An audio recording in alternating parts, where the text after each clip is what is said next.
વૈદિક હોળીની શરૂઆત માનનીય મુખ્યમંત્રીશ્રી દ્વારા 2024ના વર્ષથી કરાવવામાં આવેલી હતી, જેમાં 2024માં 11 જેટલા જુદા જુદા સ્થળોએ આ વૈદિક હોળી કરાયેલ હતી.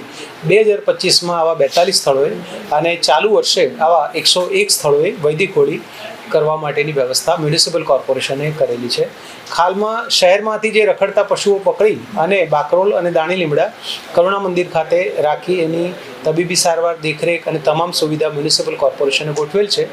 જેવા આ પ્રકારના 1100 જેટલા પશુઓમાંથી દૈનિક ધોરણે 2800 કિલોગ્રામ જેટલું છાણ જનરેટ થાય છે અને આ છાણમાંથી આપણે reduce, reuse, recycle, net zero cell અને સર્ક્યુલર ઇકોનોમીના કોન્સેપ્ટ ઉપર અહીંયા જે લોકલ કામ કરતા વોકલ ફોર લોકલ આના કોન્સેપ્ટને ધ્યાનમાં રાખી આપણી કરુણા મંદિરની અંદર જ આવા સ્ટીક અને છાણા બનાવી અને જુદી જુદી સોસાયટીઓને આ વૈદિક હોળી માટે આપવામાં આવનાર છે. આ સેવા મેળવવા માટે એ લોકોએ ઓનલાઈન મ્યુનિસિપલ કોર્પોરેશનની ગૌ સેવા ડોનેશનની એપ છે, એ ડોનેશનની એપમાં ₹2500 જેવી નજીવી ટોકન અમાઉન્ટ પે કરી એનું ટોકન અમને CNCD વિભાગને જ્યારે આપવામાં આવશે ત્યારે હોળીના 2 દિવસ પહેલાં જ એના ડોરસ્ટેપ પર આની ડિલિવરી કરવામાં આવનાર છે.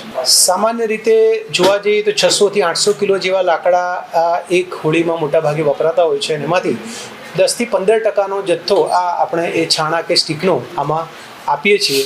એટલે આ દ્વારા પર્યાવરણની જાળવણી અને વૃક્ષોનું જતન આમાં પણ એક નવી પહેલ સમગ્ર દેશમાં અમદાવાદ મ્યુનિસિપલ કોર્પોરેશન કરી રહ્યું છે.